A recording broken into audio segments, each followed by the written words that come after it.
1절부터 4절까지 말씀. 블레셋 사람들이 이스라엘을 치며 이스라엘 사람들이 블레셋 사람들 앞에서 도망하여 길보산에서 엎드러져 죽으니라. 블레셋 사람들이 사울과 그의 아들들을 추격하여 사울의 아들 요나단과 아미나답과 말기수아를 죽이니라. 사울이 패전함에 활 쏘는 자가 따라잡으니 사울이 그 활 쏘는 자에게 중상을 입은지라. 그가 무기를 든 자에게 이르되 내 칼을 빼어 그것으로 나를 찌르라.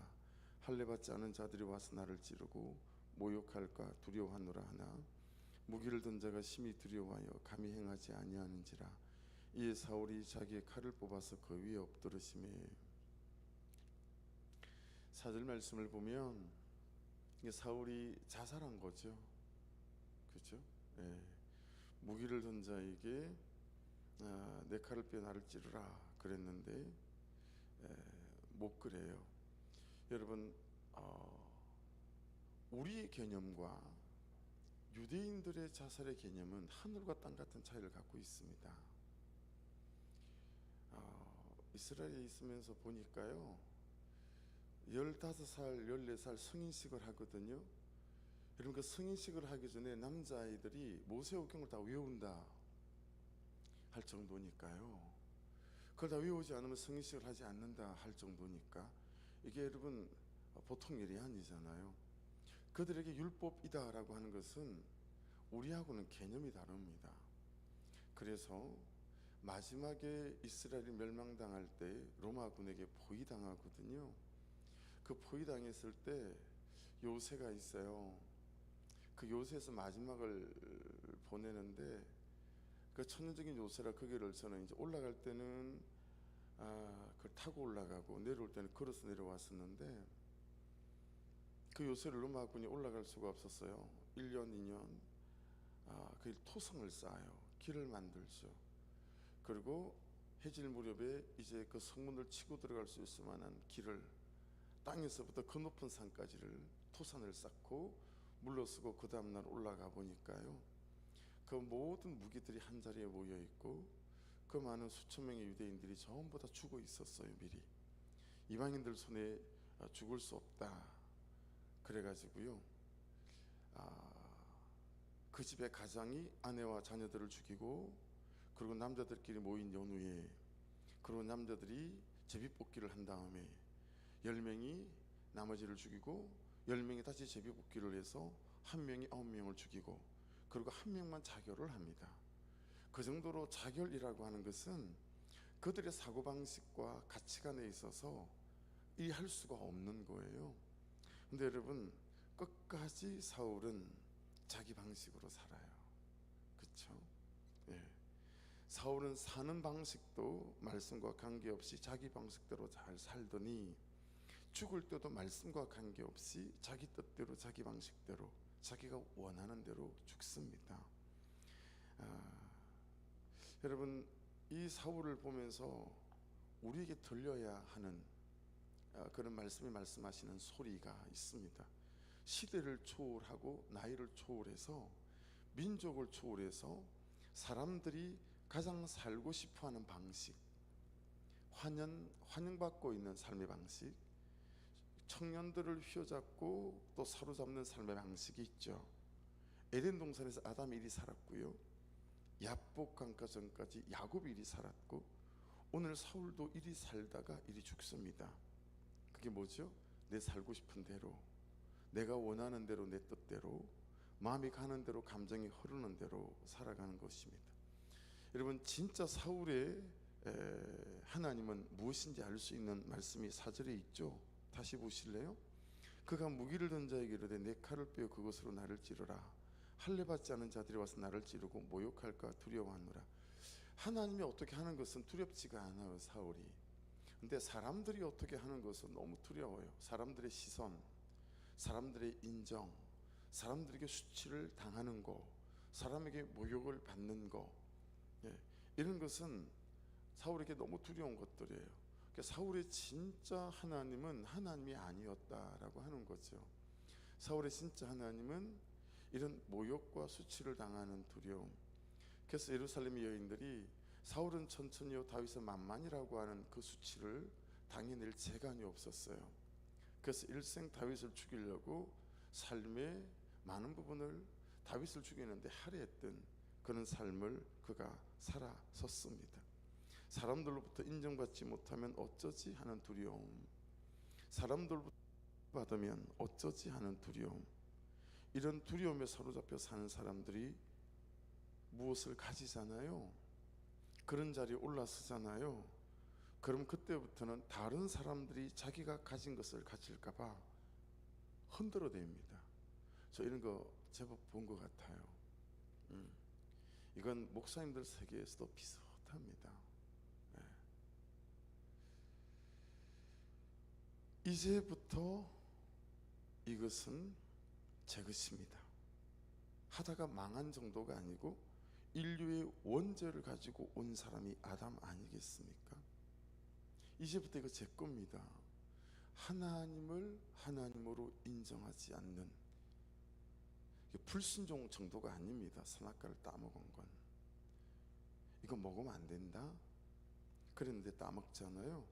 그 순간 그날 그 시각으로 아담은 더 이상 하나님을 하나님으로 인정하지 않는, 사울이 하나님을 하나님으로 인정하지 않는 삶을 일생을 살지 않습니까? 그렇죠? 근데 죽을 때도 그가 하나님을 하나님으로 인정하지 않습니다. 세상에는 두 사람이 사는 것 같아요. 하나님을 하나님으로 인정하는 사람, 하나님을 하나님으로 인정하지 않는 사람. 오늘 사는 우리는 여러분 말씀을 말씀으로 인정하는 사람이 있고요, 말씀을 하나님으로 인정하지 않는 사람이 있죠. 태초에 말씀이 계시니라, 이 말씀이 하나님과 함께 계셨으니 이 말씀이 곧 하나님이시라 그랬으니 오늘을 사는 우리에게는 말씀이 하나님입니다. 그런데 말씀이 말씀하시는 바대로 우리가 몸부림치지 않는 거죠. 우리가 지금 사무엘상 31장까지 왔어요. 사울이 어떻게 왕이 되었는지 우리가 다 압니다. 그의 일생을 압니다. 그렇죠? 여러분 사울이 왕이 된 이후에 사울에게 하나님이 하나님이셨던 때가 기억나십니까?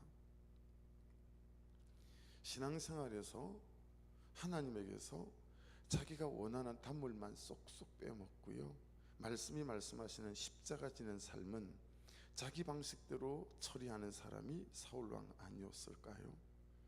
안 될 때, 없을 때, 가난할 때, 부자가 아닐 때, 막힐 때 하나님의 말씀을 따라 못 살잖아요. 그러면 되잖아요? 가지잖아요? 부자가 되잖아요? 하나님의 말씀대로 살기는 훨씬 더 어렵습니다. 우리는 다 이걸 핑계로 삼아요. 너무 없으니까 하나님 좀 봐주세요. 너무 없어서 그래요. 너무 막히니까 하나님 너무 막혀서 그래요. 저 좀 봐주세요. 조금만 가지고 형편이 조금만 풀리면 제가 말씀대로 살아갈게요. 그렇거든요. 근데 여러분 안 될 때, 막힐 때, 가지지 못할 때 말씀대로 살지 못하잖아요. 조금 가져보세요. 넉넉해지면 안 그럴 것 같잖아요. 안 그렇습니다. 없을 때, 그리고 가지지 못했을 때, 안 됐을 때 말씀대로 살아가는 결단을 하지 못하면 가지고 되면 오히려 훨씬 더 말씀대로 살기가 어렵습니다. 그래서 여러분 유대인들이 초막절을 꼭 지키는 이유가 뭐예요? 초막절이면 여러분 아파트에 살든 좋은 빌라에 살든 그들이 광야로 가요. 정 안 되면 자기 집 마당에라도, 동네 마당에라도 여러분 거기서 갈대로 집을 지어요. 움막을 대충 짓는 거죠. 그리고 일주일 동안 거기 살면서 그 출애굽 때의 광야 생활을 잊지 않으려고 하는 거예요. 그래서 우리가 명절을 지내는 방법과 유대인들이 명절을 지내는 방법은 완연하게 달라요. 우리는 그냥 우리 좋아라고 좋은 옷도 입고 떡도 하고 이러잖아요. 근데 유대인들의 명절은 그 옛날 우리의 조상들이 먹었던 음식을 만듭니다. 그리고 그 옛날 우리 조상들이 입었던 옷을 입고요, 그 옛날 우리 조상들이 들었던 음악을 듣습니다. 그 노래를 부르고, 그래 초막을 만들어 그 일주일간 거기 지내며 그때 그랬었었지, 그때 하나님께서 나를 이렇게 두으셨었지, 하나님 그 하나님이 오늘도 저희 하나님이십니다 라고 고백하며 다시 마음을 가난하게 만들어서 하나님 아니면 안 됩니다 라는 고백을 드리는 거예요. 그리고 다시 일상으로 돌아오는 거죠.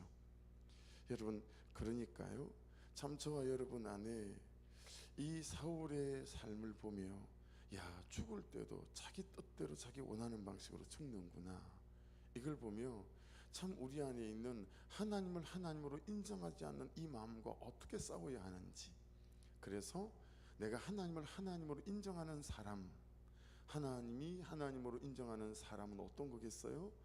그분의 삶의 방식, 말씀이 말씀하시는 대로 내 선택과 결정들이 있어야 된다라고 하는 것이겠죠. 그러지 못했던 삶이 어떤 결론을 갖고 오는지 오늘 삶이 참 잘 말씀하고 있습니다. 여러분, 5절도 참 인상 깊은데요, 5절을 보세요.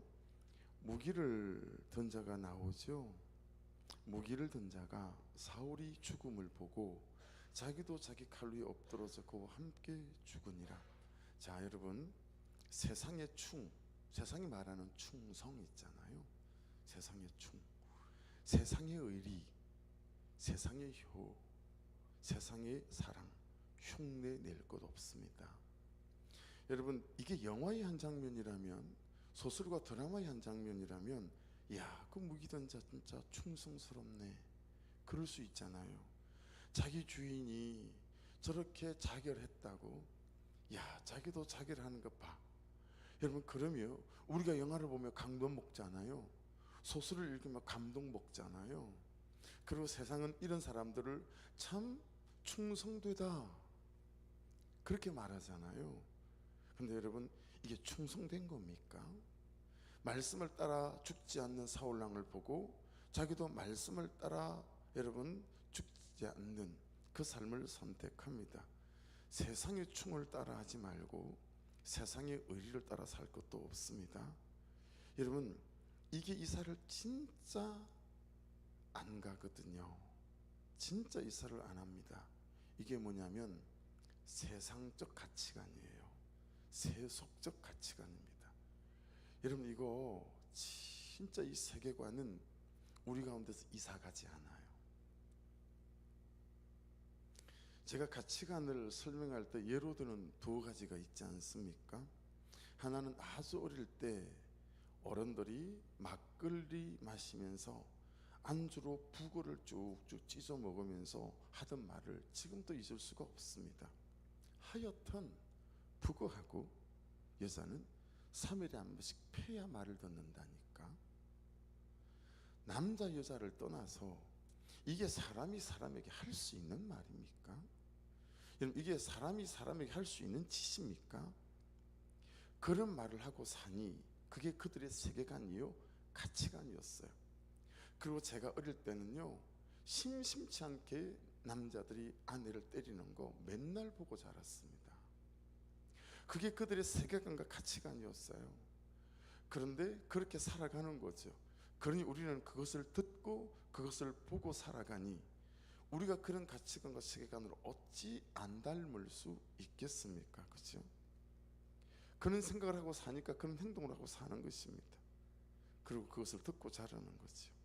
세상이 고함치는 소리, 사람들이 하는 소리, 유치원에 들어가는 그 순간부터 이 사람의 방식과 사람의 소리가 아이들의 정서와 감정과 행동 패턴과 라이프 스타일과 말하는 방식과 사람을 대하는 태도의 방식을 형성하고 결정합니다.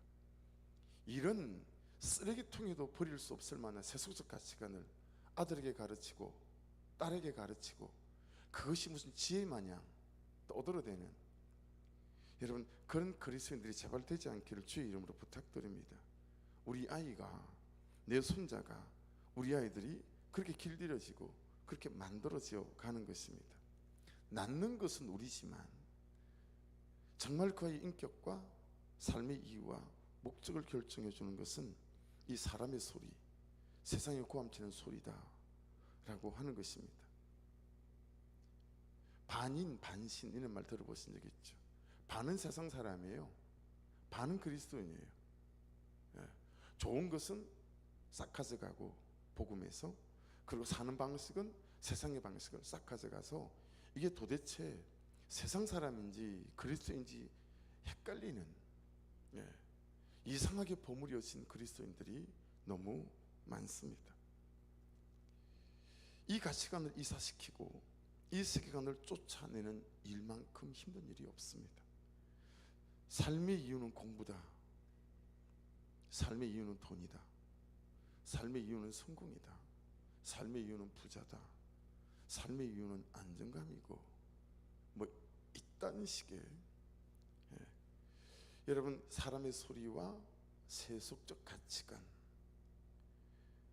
우리가 이렇게 자랐고 이렇게 배웠습니다. 이렇게 털었습니다. 그렇죠? 사람의 소리, 우리가 이런 삶을 보고 살았고 우리가 이런 삶을 보여주고 있고 이런 삶을 대물림하고 있습니다. 그래서 여러분, 우리 교회만한 규모의 유치부 아이들, 아동부 아이들, 중고등 아이들은 진짜 많은 거라니까요. 목사님들이 모이잖아요. 300명 모이는데 여러분, 아동부가 5명 있대요. 중고등부가 7명이래요. 유치부는 1명 있대요. 이런 교회가 대한민국에 비일비재합니다. 큰일 났습니다. 다음 세대가 없어요. 왜 그러겠어요? 내 아버지가 집사인데, 내 엄마가 권사인데, 이거 가르치는 거예요. 이거 삶의 이유는 공부다. 삶의 이유는 성공이다. 예수를 믿어서 성공해야 된다. 이런 쓰레기통에도 버릴지 못할 만한 쓰레기 같은 가치관들을 가르친다라는 거예요. 그러니 뭘 보고 배우고 뭘 듣고 자라겠어요?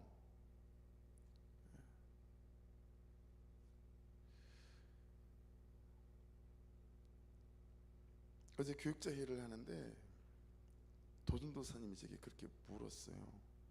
목사님, 어제 말씀 성도님들이 어떻게 반응하시는 것 같았어요? 지금도 십자가 지는 삶을 살고들 있을 텐데 해골이 되어지기까지 예수님이 해골 골짜기로 골고다로 가셨으니까 거기 가기까지 십자가 져야 된다라는 말이 성도들에게 들렸을까요? 우리 숨이 턱턱 막히지 않았을까요? 어떻게 들었을까? 그 말이 말씀대로 잘 들려줬으면 좋겠는데 참 걱정되더라고요. 이런 말씀을 하시더라고요. 정말 맞는 말이다 싶었어요. 십자가 지는 삶, 어제 설교 주제, 이런 말도 안 되는 말씀을 제가 어제 전했어요. 이런 말도 안 되는 말을 어제 여러분들은 들었습니다. 세속적 가치관과 세상 세계관에 근거하면 정말 말도 안 되는 말을 어제 제가 한 거잖아요. 가치관 이야기를 할 때마다 제가 금이 이야기를 하지 않습니까? 꼭 어느 날 아침 밥상에 어릴 때 처마 밑에 큰 금이가 보였습니다. 신발을 들고 후려치려고 하는데 어머니가 말렸어요. 아침 금이는 죽이는 거 아니다. 그래서 안 죽였어요. 저녁 밥상에 앉았는데 똑같은 장소에 똑같은 금이가 그대로 앉아 있었어요. 그 금이를 보는 순간 그냥 어머니가 신발을 들더니 후려쳐서 원샷 원킬 한 방에 딱 때려 죽였어요. 그러면서 어머님이 하시는 말, 저녁 금이는 재수 없는 거야, 죽여야 돼.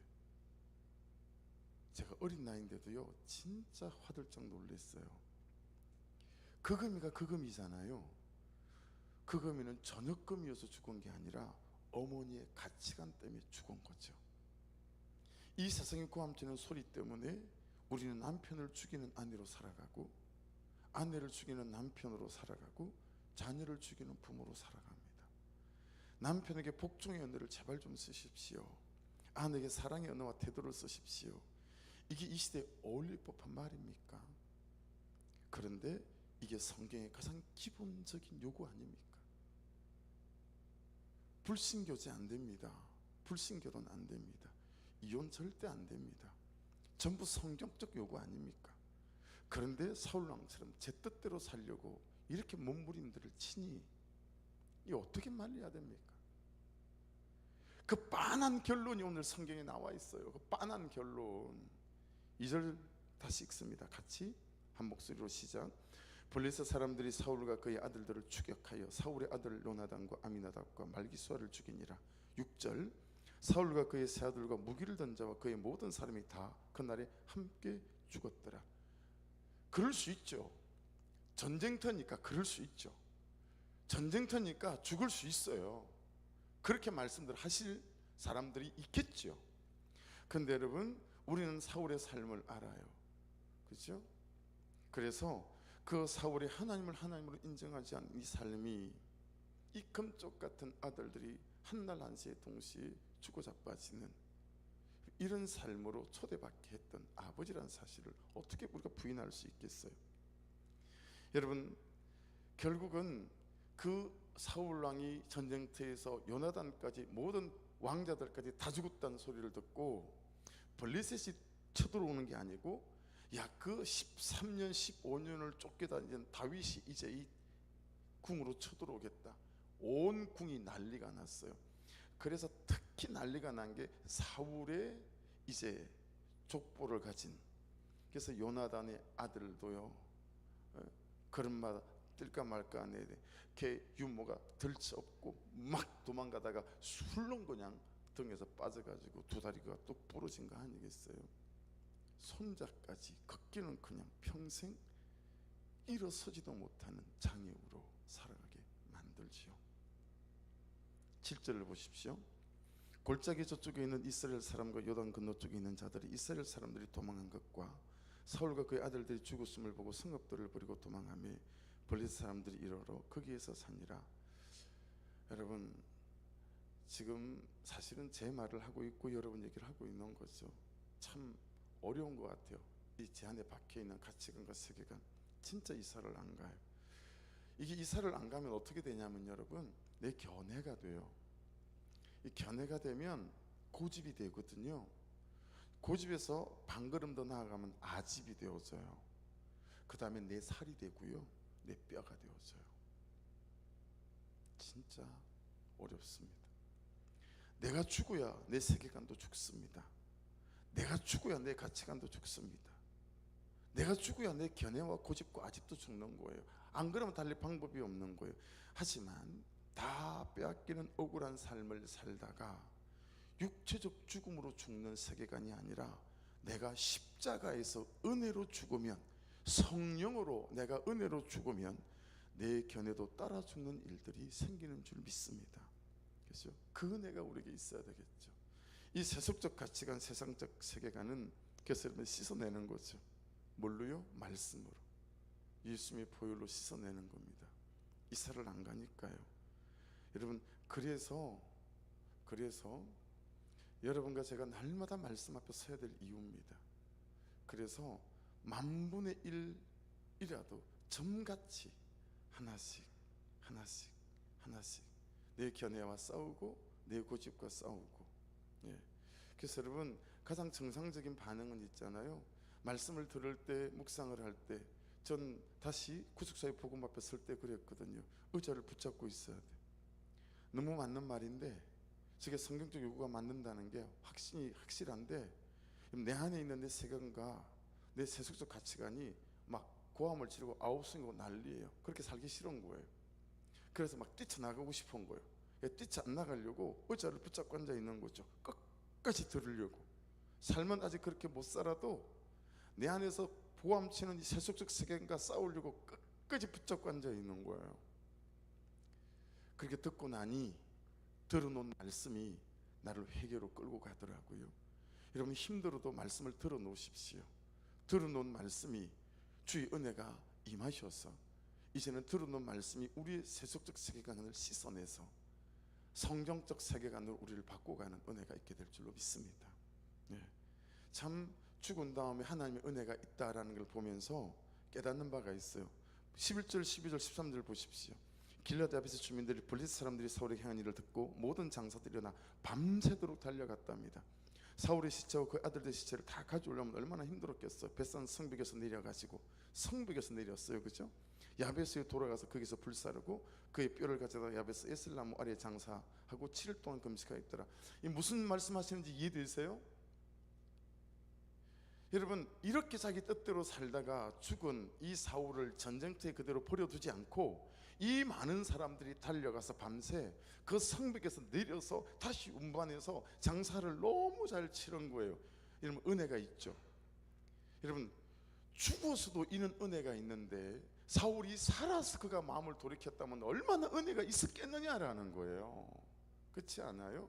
그래 여러분, 우리 죽어서 있는 은혜 받지 말고요, 살아있는 지금 회개하고 돌이켜 이 하나님의 크신 은혜로 점철된 저와 여러분의 삶이 될 수 있기를 주의 이름으로 축복합니다. 기도하겠습니다. 아버지, 이 모질게 우리를 떠나지 않는 이 세계관, 이 세속적 가치관 너무 힘들고 어렵습니다. 사울이 어려웠다면, 무기든 자가 어려웠다면 우리 또한 어려운 주제입니다.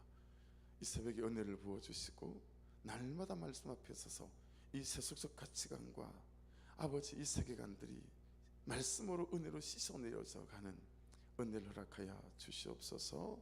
주여, 한번 부르고 제가 잠깐 기도하겠습니다. 아버지, 또 성탄 예물로 드리는 중심과 기도의 제목을 기억하시고, 아버지 하나님, 부족하고 연약하지만 주의 종이 손을 들어 아버지 얹고 기도하며 간구합니다. 간구하는 기도 제목들 위에 은혜를 베푸시고 함께 하시고, 이 새벽에 성도들의 간절한 기도와 간구 가운데도 역사하여 주옵소서. 예수 그리스도 이름으로 기도드렸습니다. 우리 주여 한번 부르고 기도하십시다. 주여, 아버지 감사합니다. 이 새벽에